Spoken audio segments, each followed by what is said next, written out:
Growing up, Gintama wasn't a series that really piqued my interest. I was more focused on watching One Piece and Naruto and Dragon Ball, sometimes Bleach, sometimes Yu Yu Hakusho, sometimes Shaman King, you get the picture. Gintama wasn't a series I was interested in watching when I was a child. However, I always heard great things about it. Despite the fact that most of the people around me didn't watch it or even talk about it, Gintama was rated high by the few people that did watch it that I knew about. So I knew at some point in my life I was going to watch Gintama. I just didn't know when I was going to commit to that series. Next thing you know, it's 2018. I give it a try for the first time. I feel now was the time. I watched the first 2 episodes of Gintama and it completely took me out of the interest of wanting to continue the series. Those 2 episodes did not pique my interest. For some reason, I didn't vibe with the story. It did not pique my interest at all, and so I chose not to continue. I felt maybe that wasn't the right time for me to get into Gintama. Maybe my mindset isn't right, or maybe the story is just not for me. I didn't know. As the years go by and as we got into the quarantine, I continued to hear more people talk about Gintama online. The fans that still love the series talk about how great it was, and I just knew at some point I was gonna have to commit to watching Gintama. Flash cut to the present, 2022. As I just start this channel, The Striving Emperor, I asked the audience, is Gintama worth the watch? And many of you guys say absolutely. Now you guys go into how great the characters are and the arcs and how the story is, but I'm not going to get specific about that here. The one constant out of all the comments I saw from you guys was that this was a great series and it's worth the watch.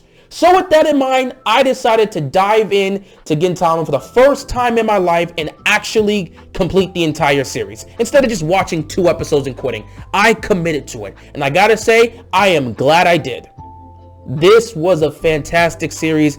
Gintama is an amazing story. It's an amazing series. Plenty of comedic value to this story. Probably one of the best at doing that. From the comedic value to the parody to the characters to the overall story, Gintama's fantastic in how it presents you their world.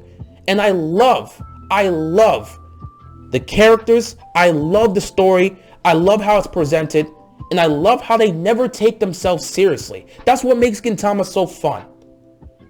So now that I've completed the story, I want to give my thoughts, but how can I do that? A lot of people said, you should try and review it, review each arc and give your thoughts about it. But I didn't really feel that. Some said maybe you should give a rating system about how you felt about the characters or the story. I didn't really feel like doing that. I'm not the type of person to review a story and go into detail about every single part of the arc. That's not really what I want to do. I'm more so chill. I just like talking about anime and, expressing my love and passion for these series. So I felt, instead of doing a review, I would sit back and talk about why you should get into Gintama. For all the people that have not seen Gintama, for all the people that are questioning whether or not they should get into it, I, the Striving Emperor, will tell you why you should watch Gintama.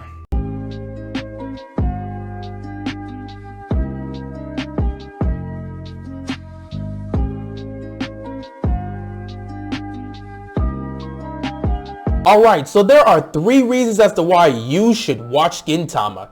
The first 2 reasons are a given. First up, the central storyline of the series. That story is what captivates our attention to want to watch the series in the first place. The second reason is the characters that make that storyline go. These 2 elements are in every anime and manga. Hell, it's in every form of storytelling. So that's not surprising. However, this third reason is an underrated reason, and it is clearly there in Gintama. I feel this element is very underrated and in some cases underused in the shonen genre, and that's the comedic value. The comedy of Gintama is part of the enjoyment. And I get it, Gintama is a shonen, and when it comes to shonen, the main focus is the action, the fighting sequence. There are comedic elements in plenty of shonens. There's plenty of comedic elements in One Piece and Naruto, Dragon Ball, Fairy Tail, Bleach, whatever you want to call out. There are plenty of comedic values there. However, it's not a central element in that story. With Gintama, comedy is a central element in that storyline. Even in the middle of the central story, comedy takes over Gintama, and it's what makes this series special. This series never takes itself too seriously. It will present you with the information. It'll present you with the story, but it'll never take itself too serious. It will not go above and beyond to try and convince you that it's this great series. They sit back and they do what they do, and that's what makes it special. The comedy of this series is hilarious. There are so many parodies. You've got parodies of Naruto here, you got parodies of Bleach, you got parodies of Dragon Ball. There's so much parody in Gintama. They make fun of themselves. They're constantly breaking the fourth wall. They're constantly going on random tangents. They're just episodes that have nothing to do with anything, and it feels like a filler, but it's canon. That's what makes it so interesting. And early on in the series, you will see a lot of comedic value. Hell, the first, 50 plus episodes is just nothing but comedy. There are some action moments there. Obviously, it's still a shonen, but the comedic value is clearly there early on. It presents you with this comedic value so you understand what this series is going to be like. Because as the story goes on, the comedy continues to be there. It's an element. And it's nice to see that comedic value because the series never takes itself too seriously. It's never pretentious like, oh, we're this great series, or, oh, we got to be overly edgy or something. No, Gintama is what it is. It doesn't try to go above and beyond to try and pander to some sort of genre or some sort of means that an average shonen is supposed to be. Gintama just has fun with itself. It makes fun of itself. It makes fun of other series. It just goes at it. It goes at itself and it goes at others, and it just does what it does so great. It does what it does so great. It presents itself in such a comedic value, and they just have fun with it. Now, I know a lot of people don't like comedy in their series, especially when it comes to shonen, because when you go into a shonen, you're expecting a lot of action. When I sit back and watch Bleach, I'm not sitting there trying to watch all these comedic moments.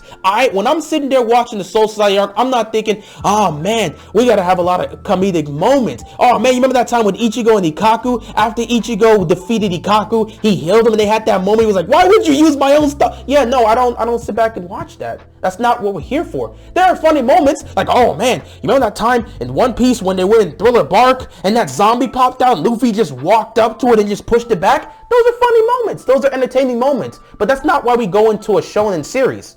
We're focused on the action.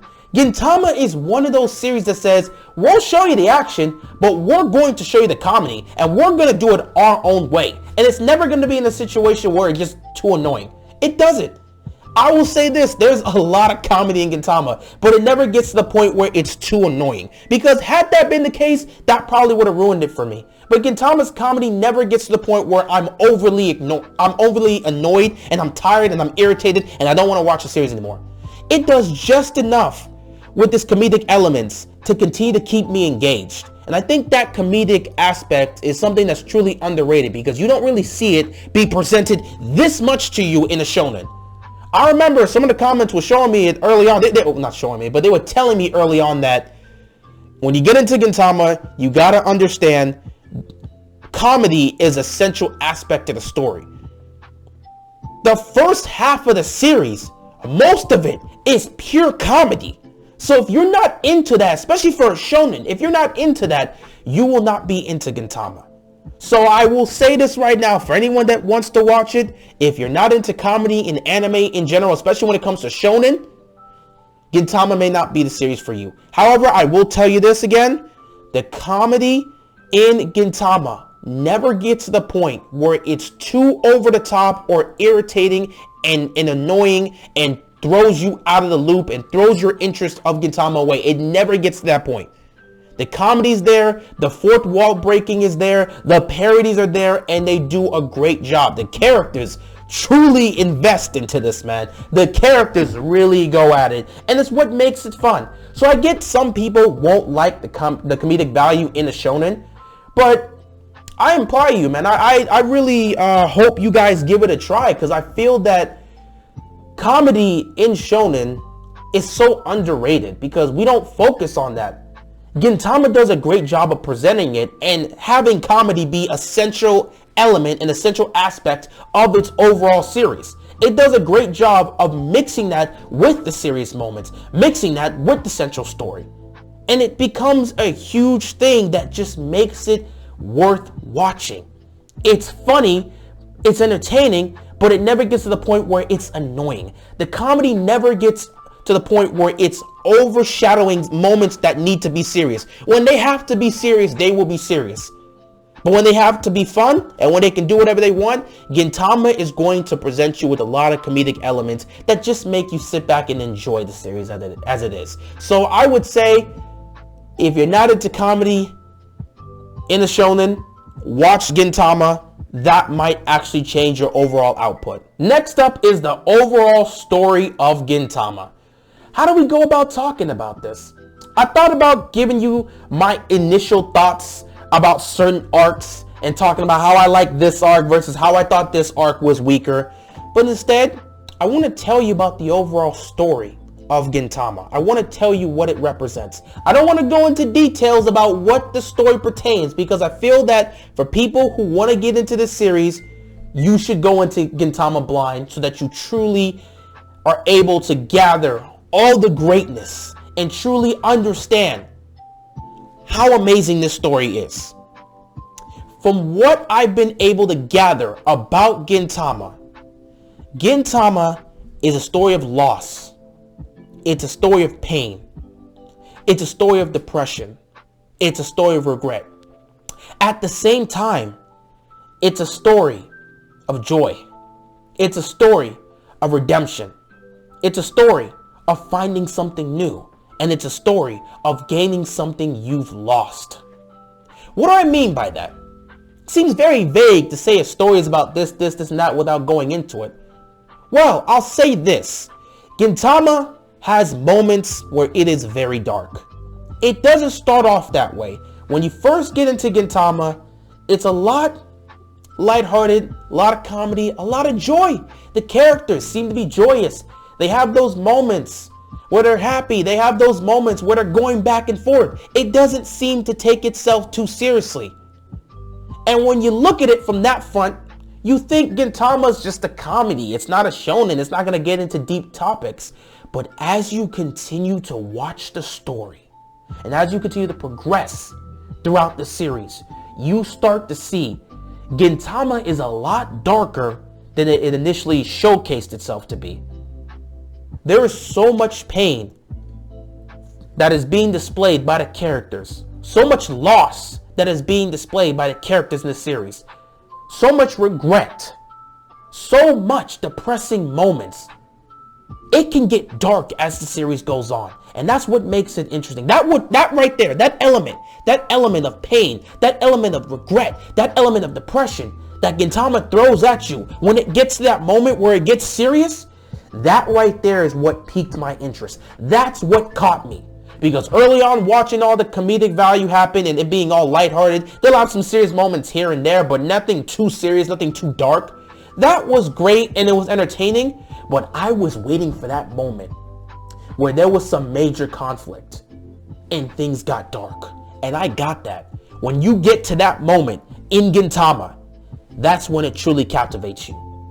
That right there in a story, for it to initially look like it's lighthearted and flip the switch and get darker and darker and darker as the series goes on, and you start to realize the characters are dealing with so much pain, they're dealing with so much loss. It's fantastic. But what makes it even better is despite the fact that they're dealing with that pain, despite the fact that they're dealing with those losses, despite the fact that they're dealing with those regrets, there's also the flip side, the redemption. They've lost something, but they either end up finding it or they gain something new. That's how the story is. It's an endless journey of people that have lost something, that have gone through something, that have suffered through something, and are looking for an answer. And by the end of the series, they either gain something new or they find what they're looking for. And that's what makes Gintama so fun.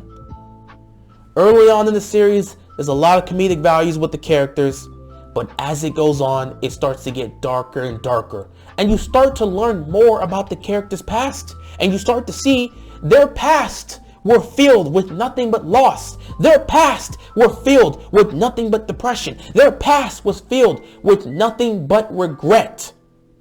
Nothing but remorse. Yet here they are, still continuing their journey, finding something for themselves. And by the end of the journey, they found what they're looking for, or they gained something new. And you really fall in love with the series when it gets to that point. Gintama is really a series that is more than meets the eye. Because when you start off, you will not think this series can get dark. You would not think this series will get that serious because of how it initially presents itself. But as you dig deeper into that story, as you continue to progress, you start to unravel the past of the characters, and you start to unravel the story, the whole central story of Gintama as a whole, and what these characters truly mean to the story, and what they truly mean to the series as a whole. The story gets darker, the stakes get higher, and those moments you were looking for in a shonen, they are presented in a brilliant fashion.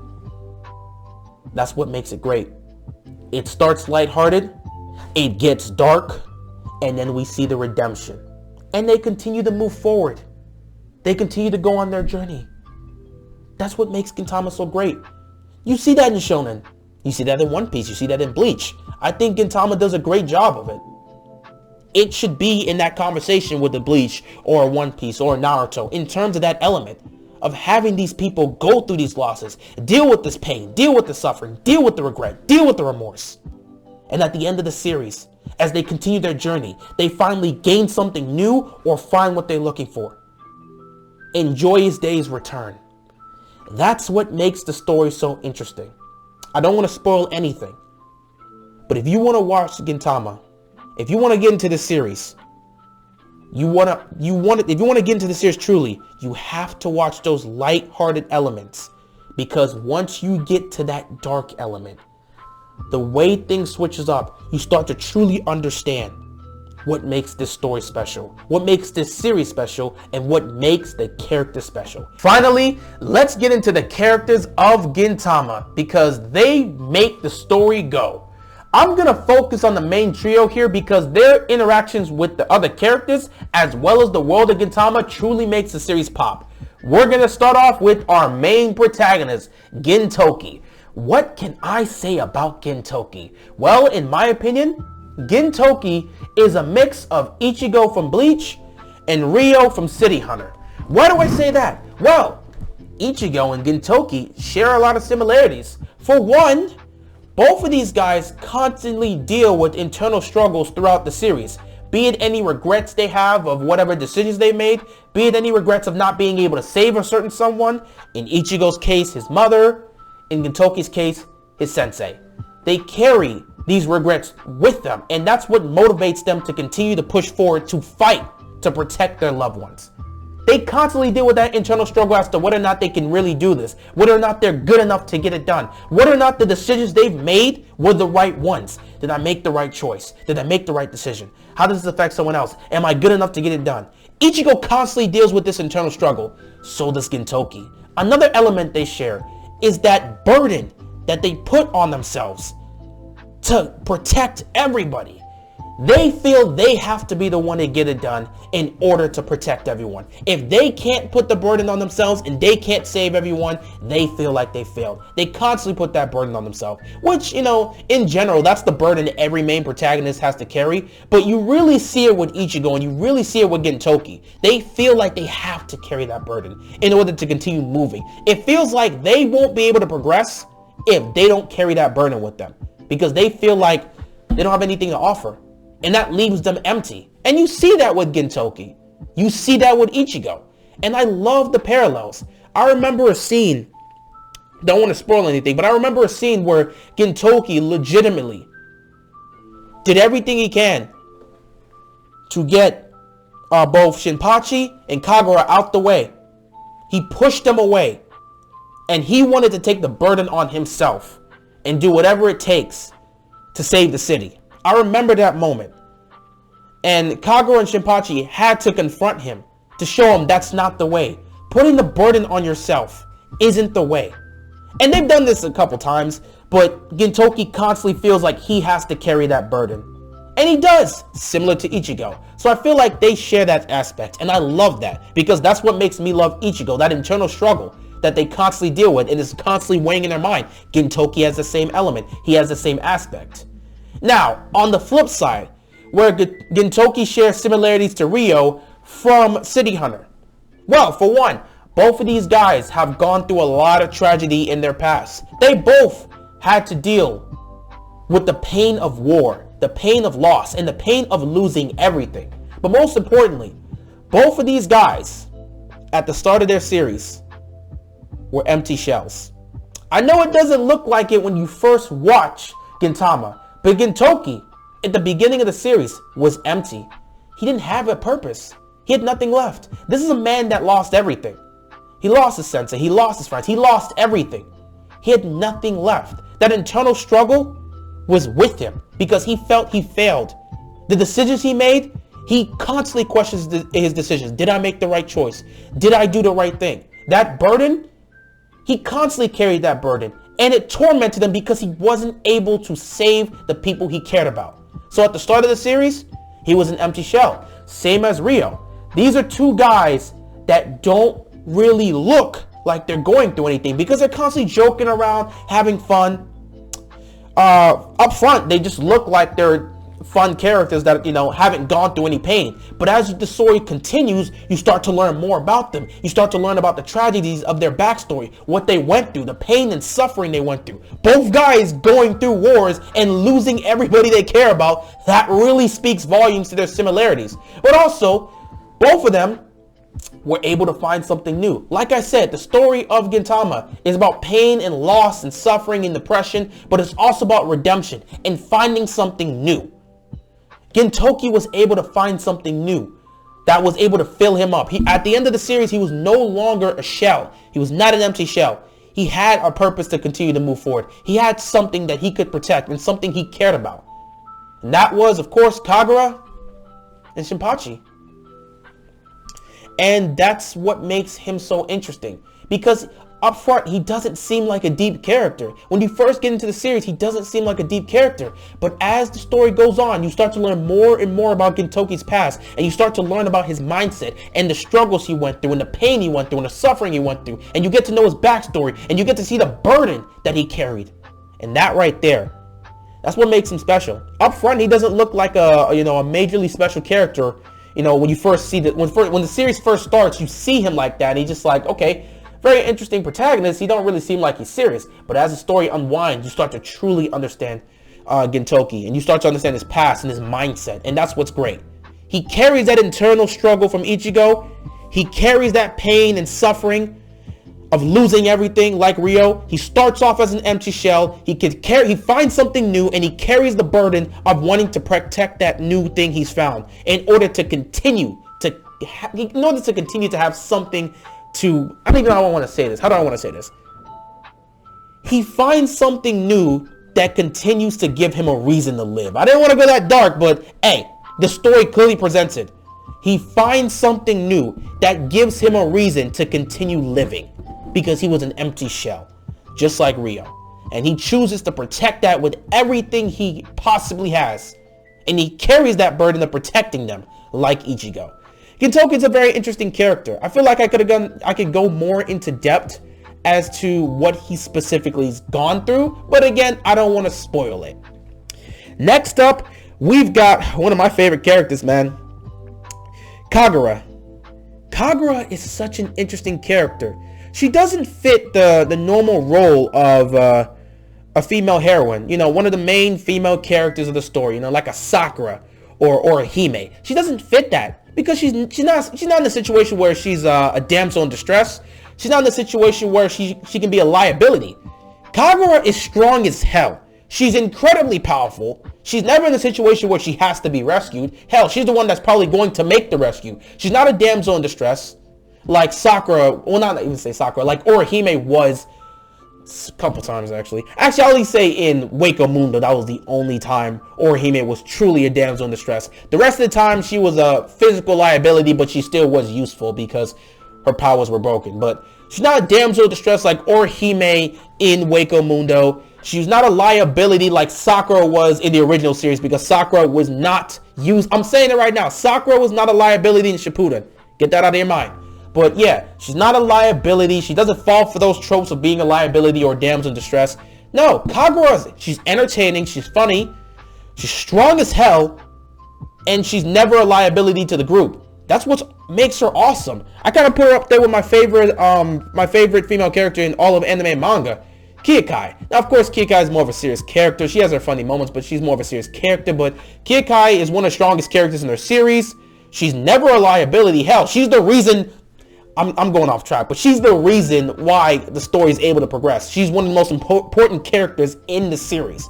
So yeah, I would put her up there with a Kyokai, put her up there with a Claire from Claymore. I'm not saying she's better or worse than them. I'm just saying she's that type of female character. The one that doesn't fall in the damsel in distress. She falls in the realm of being the one to be strong and constantly contributing and just being powerful, you know. That's where she falls. And it's great to have a character like that be one of the main characters. So I enjoy Kagura. But she also has her central story. And her central story revolves around her family. I'm not going to get into it because that one right there is truly special. But the situation with her family, that right there is what drives her throughout the story.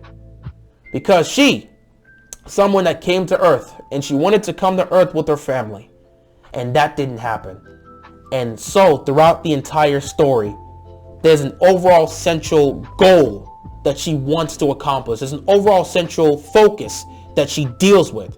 Her own problems, her own issue, her own crisis that she has to deal with. And that is her family. That's her overall journey. Her situation with her family. Lastly, we go to Shinpachi. I ain't even gonna lie. Shinpachi is such an interesting character, man. This was a guy I had so much high hopes for. And he fulfilled them. Oh my god, Shinpachi as a character. Shinpachi has a journey that's different from Gintoki and Kagura. You know, Gintoki dealing with his own internal struggle and the burden of having to carry everything and protect everything and having to fight to make sure he doesn't lose anything anymore. His own central story, that's his. Kagura, of course, her central story of her issues with her family and figuring that part out, that's her own journey. Shinpachi's journey is very interesting to me because it's a journey that's probably more aligned with the series as a whole, because this is a world where samurai are seen as insignificant. His father was a true samurai and believed in the path of a samurai and gave his sword to his son Shinpachi to keep the integrity of the samurai alive. And so he continues to try to be that samurai. His journey, in my opinion, is to continue being a samurai and continuing to display the integrity of a samurai. Early on, you saw him being passive. You saw him not willing to fight, not willing to stand up for what he believes in, not willing to be a true samurai and display his honor. You saw that early on. And I kept thinking, man, Shinpachi, you gotta step up. I need you to fight in these situations. I need you to show me the will of a samurai. Show me that the integrity and the will of a samurai is still alive. And his journey is about showing that. Keeping the integrity, keeping the will, keeping the mindset of a true samurai alive. For the sake of his father, for the sake of his sister who continues to run that dojo. That's his overall journey. And it's very interesting to go into it. Each one of these three have their own separate journey.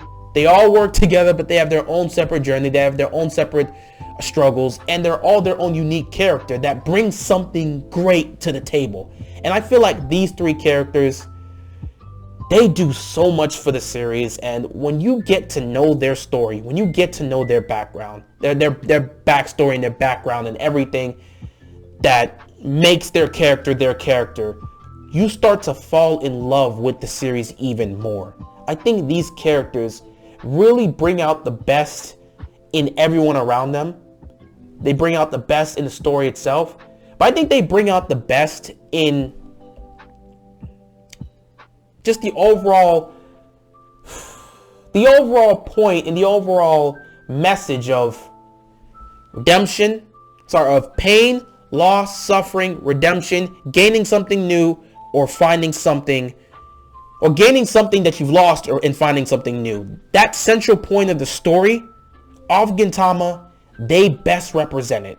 They bring out the best in the characters around them. They bring out the best in the story, and they bring out the best in the central points of the story. And that's why I love these three characters, and that's why I feel with these three elements, the comedy, the story, and these three characters, the main trio, with these three reasons, with these three elements, they bring out the best in this series. They make up this series, and they make Gintama a series that all of us at some point need to watch. Alright, it's time for a speed run. I'm just gonna mention some of the things that I enjoyed and some of the characters I enjoyed. It's not gonna be that long. We'll just mention a couple people. One, the Shinsei Gumi. The Shinsei Gumi is a fun group. This police force is awesome. They kind of remind me of the Shinigami. I'm not gonna lie. They remind me of the Shinigami, and that's why I enjoyed them so much. Obviously, Kondo, Toshiro, and Okita, those three are legends. We know about them. They're awesome. They're hilarious, bro. I love the Shinsei Gumi. I didn't think I was gonna enjoy them when I first watched it, but man, those guys, I'm a believer in them. They remind me of the Shinigami, and I think that's what makes them so interesting for me. Ote, Ote, Shinpachi's sister, she's awesome. I mean, she's awesome. She's the best. Woo! She's the best. She puts Gintoki through the ringer, but she's the best. I absolutely love her. Love what she brings to the table. As well as Otose, because, man, she, early on, I didn't know about her, man. Early on, I didn't know about her, because I know, obviously, with Gintoki living in her place, I thought she'd be one of those characters that would constantly be nagging him and be a problem, but nah, bro. She brings a level of wisdom that I just enjoyed. She's awesome. Tama's cool. Tama's cool. I love her character. Sakuyo. Yeah, Sakuyo. That is her name, Sakuyo. I enjoyed the hell out of Sakuyo. I enjoyed her story, and I will agree with you guys. Sakuyo and Gintoki, they had such great chemistry on screen that I actually thought they were going to end up together. I legitimately thought that Gintama was going to go down the route of having Gintoki end up with somebody, and I thought she would be the one. Thankfully, that didn't happen. I'm more of the One Piece mindset, so I'm more of the mindset of not having a protagonist be in a romantic relationship. I hope that's what's going to happen with One Piece. So I'm glad Gintama ended without Gintoki having a love interest there. Who else? Oh, I didn't even talk about Takasugi. Takasugi's awesome. Katsura is awesome. The best moments of the series, in my opinion, the best moments of the series, in my opinion, is when you had Gintoki, Takasugi, and Katsura all on screen together fighting. Loved them. Absolutely loved them. They're awesome.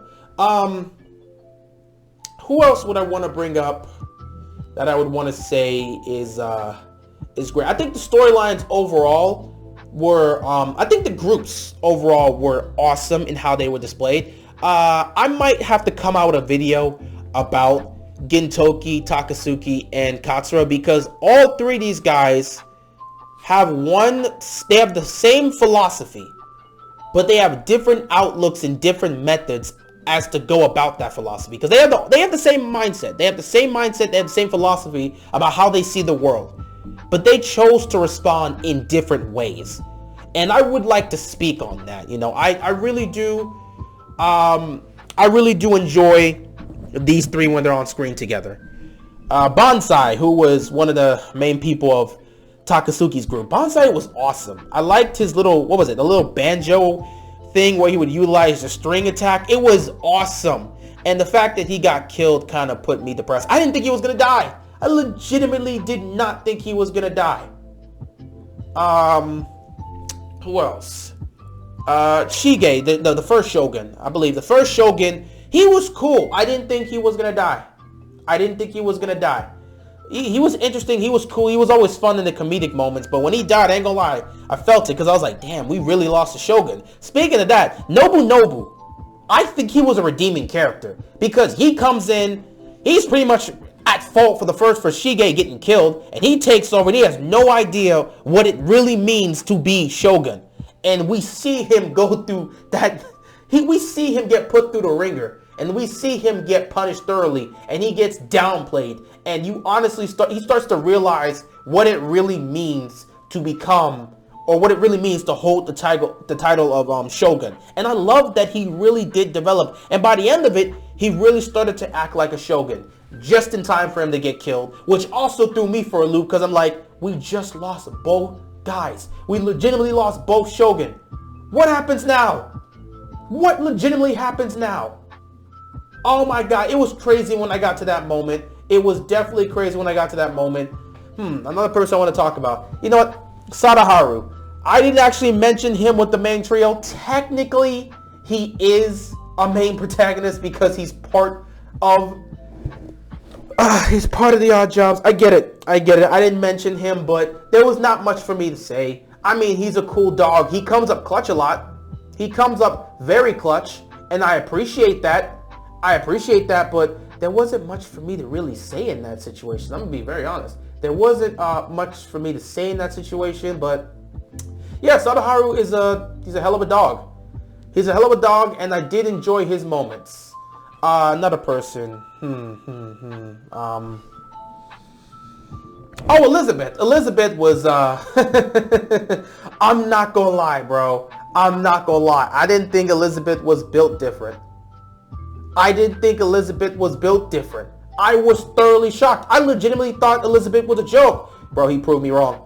Elizabeth is one of the clutchest, one of the strongest characters in the series for no reason. And I love him. He's awesome. Elizabeth is great. Fantastic. Another person, Tatsuma. Tatsuma is another person I did not talk about. I did speak about, like I said, I didn't talk about Takasugi. I didn't talk about Katsura. I didn't talk about a lot of guys here, but yeah. Tatsuma is definitely another person that I definitely feel that I should discuss as well. Now, I don't think, in some cases, I feel like he shares some of the philosophies that they share, but with these three, I'm not gonna lie, he wasn't there with them, because again, these three, Gintoki, Katsura, and Takasugi, they were all childhood friends. So they all went through it. They all went through that suffering, and of course, we know the pain that Gintoki had to carry. Trying not to spoil here as much as I can. We all know the pain that he had to go through by making that decision, and it all impacted them. So again, they all have the same philosophy but different outlooks. Tatsuma was more so there in the war alongside them. So I do enjoy his character. I really do enjoy his character, but I really don't want to go and say he has the same philosophy as the other three. He's there though too. When he's on screen with them, I love him. Oh yeah, Yoshida, their teacher. I did find it interesting how there was more to him than meets the eye. And in fact, it wasn't a situation where he was evil, but instead that was one of the personalities that came out that was fighting against.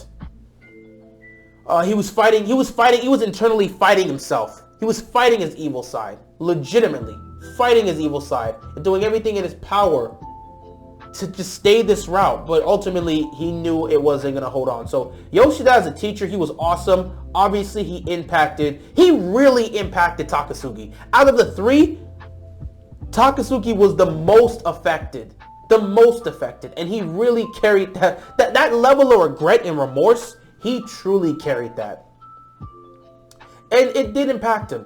It severely impacted him, and it just shows because, you know, it felt like you really saw Takasugi in a situation where he felt guilty that Gintama put the burden on himself to take out their teacher. I didn't want to say that, but it is what it is. To do the thing he had to do in order to save his friends, and you could just tell that impacted him. That like legitimately impact him. And it's essential. It's probably the main reason as to why he chose to fight, or he chose to do what he wanted to do in terms of his plans. Again, I don't want to spoil that. Is so much. There's so much. Oh yeah, another person, Kamui. Kagura's older brother. I really liked him. I also love his mother, Koka. Obviously, the entire family, Kagura's whole family, I enjoyed. I enjoyed their story. It was a story of tragedy because Koka could not live on any other planet but her initial home planet. And she chose to leave. And it sucked that she ended up passing because of that. It really sucked. Legitimately sucked. But, you know, Umibozu chose to do what he had to do. I also find it funny that his name is Umibozu because, again, there's another character that's named Umibozu in City Hunter. And I legitimately made the comparisons of loss between those two characters in the series. So I like that. But yeah, Kagura's whole backstory with the family is interesting. There's so much to Gintama that I can talk about, but I just didn't want to spoil it. I didn't want to do a whole review thing. I kind of just wanted to chill out and just point out some of my favorite moments of Gintama and some of my favorite characters here and just talk about the central story and the characters and the comedy, or the main trio and the comedy. But yeah, this was just a speed run. It was supposed to be a speed run, but now it's like going on for like 10 plus minutes because there was so much to talk about. But it is what it is. And of course, there were some characters that I was kind of going through the list and just seeing other characters that I wanted to mention here, because there were some that there were more to talk about, and there's more I can go into the arcs. Some of my favorite arcs, obviously I talked about opening 13 being my favorite opening and all this other stuff, but yeah, I think I'm going to end it here for this. If I want to make more Gintama content, I probably will, but my chapter of Gintama is closed. Anything else will just be me having fun, which I probably will. I'm sure I'll want to make other videos about certain characters because Gintama is such a fun series. And I've enjoyed this ride. It's been great. It's been fantastic. So I appreciate you guys. I do have to apologize for this video being this late. Life gets you, man. Time's been going so fast. If you've been noticing, time has been rapidly speeding up, and I have not been noticing that. Like, legitimately, I did not notice a week passed since I was like making content on my channel. I'm like, damn, a week already passed? I gotta get on this. But yeah, I appreciate you guys sticking with me. Finally, I can get that video out, get my initial thoughts, and I'm sure there'll be some more Gintama content coming through, so I hope you guys enjoy this. Anyway, that's all I gotta say here. Make sure to like the video and subscribe to the channel so that we can build this empire. And with that being said, that is all I've got, and I'm out of here, man. Peace!